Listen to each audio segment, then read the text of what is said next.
Even though this is a role-playing game, combat is a fun tactical puzzle where characters can put everything on the line to accomplish their goals through force. Combat will generally only happen because the players choose it. Hey, you could just give that bandit leader all your money instead. Combat in Warhammer 2.5 Advanced is, to borrow a phrase, nasty, brutish, and short. Unlike the normal style of hack and slash, this combat is quick, deadly, and the players are not assumed to have the advantage. Every attack is potentially fatal, and video game style healing potions don't really exist. If you surprise your enemy in combat, or your enemy surprises you, anyone who is taken unaware loses their actions in the first round. Attacks on anyone unaware will bypass all wounds and armor. In a pretty standard move for a dice system, everyone fighting rolls their initiative, which determines their turn order. To roll initiative, roll 1d10 and add your character's agility. Characters act in order of initiative from highest to lowest. One combat round is equal to about 10 seconds. Every 6 rounds is equal to about a minute. Everyone present gets to act once each round. During their turn, each character can take 2 half actions or 1 full action with a few limits. A character can only take 1 attack action per turn. A character can only take 1 cast action per turn. A character gains 1 free parry each turn, provided they have something to parry with. Here are the most common actions you can attempt during your turn. Make 1 melee or ranged attack by rolling weapon skill or ballistic skill respectively. You can spend a half action to set up your next melee or ranged attack. If your next action that turn is attack, add +10 to your skill. Spend a half action to delay your next half action until any time before the end of the round. Try to trick your opponent so that you can get a shot in with an opposed weapon skill test. If you win, your next attack that turn can't be parried or dodged. If you want to try to drive your opponent back, either with some fancy blade work or just brute strength, make an opposed weapon skill test. If you win, you can force them to move 1 hex, then either move with them or stay where you are. Move up to your move score in hexes. Characters are allowed 1 free parry per round as long as they're holding a weapon. You may parry ranged or magic missile attacks if you have a shield. You may parry additional attacks against you if you have unspent actions that turn. Each additional parry costs a half action. To parry an attack, make a weapon skill test after a successful hit by an opponent. If you succeed, the damage is reduced by 1d10. You can draw a weapon or ready a carried item for use. If you already have something in your hand, you can put it away in the same action. It takes a half action to stand up from being knocked down or to mount a riding animal. If you can get a running start, you can charge your opponent. You can move up to double your move score when charging as long as the last 2 hexes are in a straight line, then make a standard attack at +20 weapon skill. When you charge, you ignore any attacks of opportunity from your target. You can turtle up and focus entirely on defending yourself. You gain an additional free parry each turn, but you cannot take any attack actions. You can drop defensive stance at any time as a free action. Normally, breaking combat allows everyone adjacent to free attack against you unless they're engaged in melee. If you spend your full action disengaging, you may move up to your move score without triggering any attacks of opportunity. Instead of attacking just once, you can try to make as many attacks as possible in a turn. Attack is normal, but if the attack succeeds regardless of damage, roll a second attack against any visible target in range. Continue rolling extra attacks until you miss. Ranged attacks can be swift attacks as well, so long as your weapon has no reload time or you have a loaded weapon in each hand. If you need to clear an obstacle, you can sprint up to 2 times your move and make a leap. You must run at least 2 hexes in a straight line, then make a strength test. You leap a number of yards equal to your move, plus your strength bonus, minus the degrees of failure on the strength test. Without the run-up, this distance is halved. If you have the Performer Acrobat skill, you may use that instead of strength.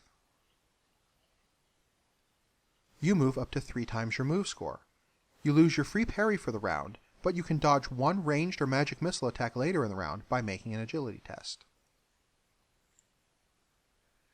This is a catch-all for anything not described below. You describe what you want to do, and the GM will determine the test and how long it takes. You can unleash a magic spell. You can only take 1 cast action per round. This action reloads a ranged weapon, whether it's drawing an arrow and knocking it to the string or packing powder and shot into a firearm. Different weapons take different amounts of time to reload. You can choose to grapple your opponent instead of doing unarmed damage after a charge or standard attack. Instead of rolling damage, your opponent makes an agility test or becomes held. Both you and the opponent cannot parry or dodge, and melee attacks against you both gain +20. The only action your opponent can take is to try and break the grapple by winning an opposed strength test. The only actions you can take are either just maintain the grapple or cause unarmed damage with an opposed strength test. You may voluntarily end the grapple on any of your turns. You may make attacks of opportunity as long as you are not grappled, snared, stunned, or helpless. If an enemy who is engaged in melee with you attempts the ready, reload, or stand mount actions, you can make an attack of opportunity against them.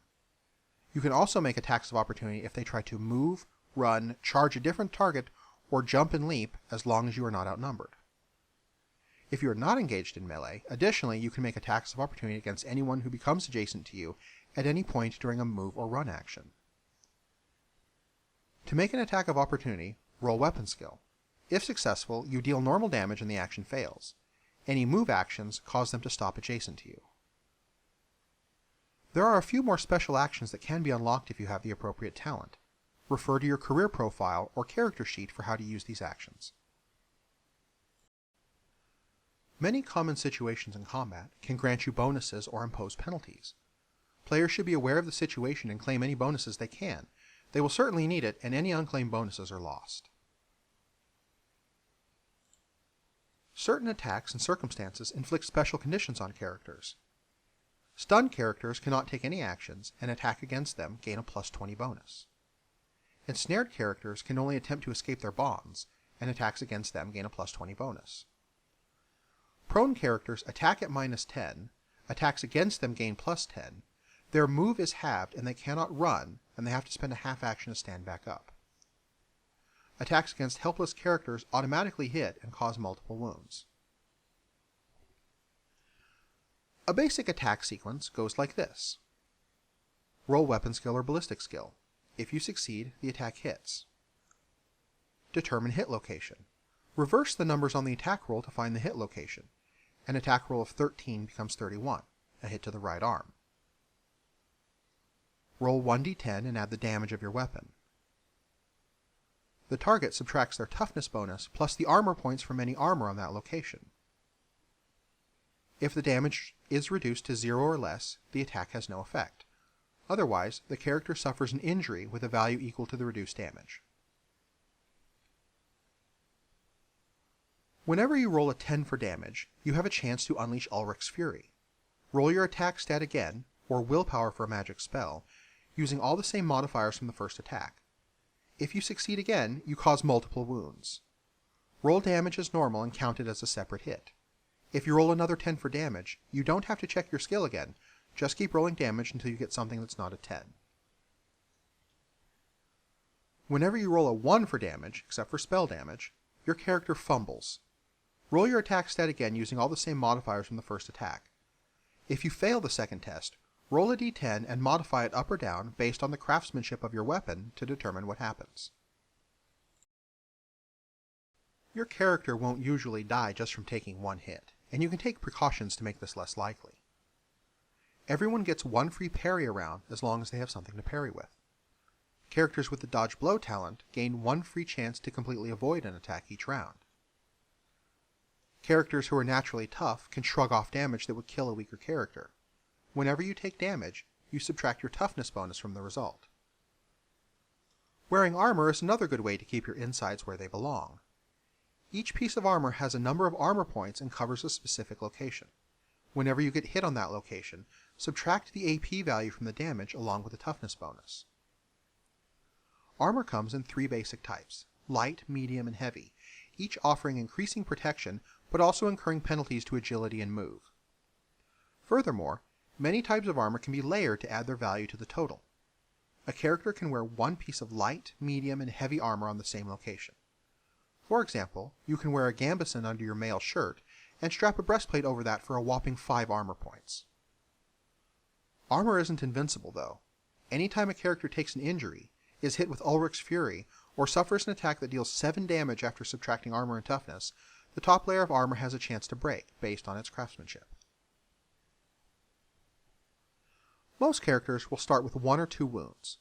Rather than hit points that are whittled away as the character takes damage, each wound represents 1 chance to avoid the negative effects of an attack. Once you run out of wounds, your character starts to take injuries. The value of the injury is the leftover damage after you subtracted the toughness bonus, armor, and any other defenses you might have.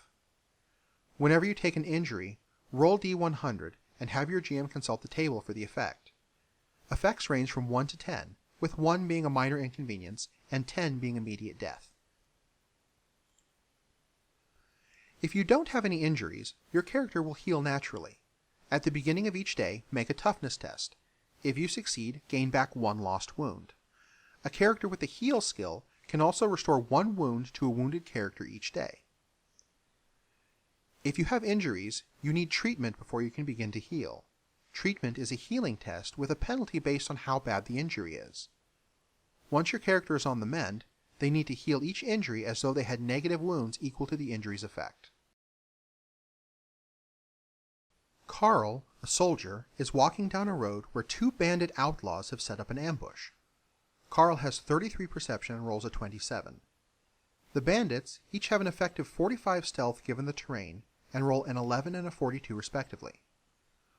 Carl sees a man crouching in the bushes at the side of the road, figures he's not selling chestnuts, and starts to reach for his weapon, a halberd he slung over his shoulder. Everyone rolls initiative. Carl adds a 5 to his 27 agility for 32. The bandits have a natural 35 agility, so act first. The bandit with the sword who got spotted tries to get to Carl before he can get his weapon out. He makes a full action charge attack, adding 20 to his 30 weapon skill and rolls a 43, an arm hit. He rolls a 5 for damage and adds a strength bonus of 3 for 8. Carl has nothing out to parry with, but he does have dodge blow and rolls a 62. He takes the bandit's sword in the arm. His toughness bonus of 3 and the light armor of 1 on his arms reduces the hit to a 4. Carl loses a wound. The second bandit spends a half action to move out from behind a tree and shoots an arrow at Carl. He's shooting into melee now, so his ballistic skill is minus 20. He rolls a 37, normally a hit, but not with the penalty. The arrow sails over Carl's head. Carl finally gets to take his turn. He reaches for his halberd, a ready action, but the bandit is in front of him now and gets an attack of opportunity to stop him. The bandit rolls 52, a miss, and Carl has his halberd at the ready. The bandit is too close for Carl to use his halberd like a spear, which is just fine with Carl, since using it like an axe packs a lot more power. But that archer is still out there, and the first bandit is messing with his aim, so Carl elects to attempt to disarm the bandit instead. He makes a standard attack, rolls a 7, forcing the two to make an opposed agility test. Carl rolls a 12 for plus 15. The bandit rolls a 27 for a plus 8. Carl strips the bandit's sword out of his hand. So what started as an ambush on a random wanderer turned out to be an ill-advised attack on a trained Empire soldier that's left him slightly injured but with an unarmed human shield. The bandits will have to decide whether to press their attacks or cut their losses and make a run for it.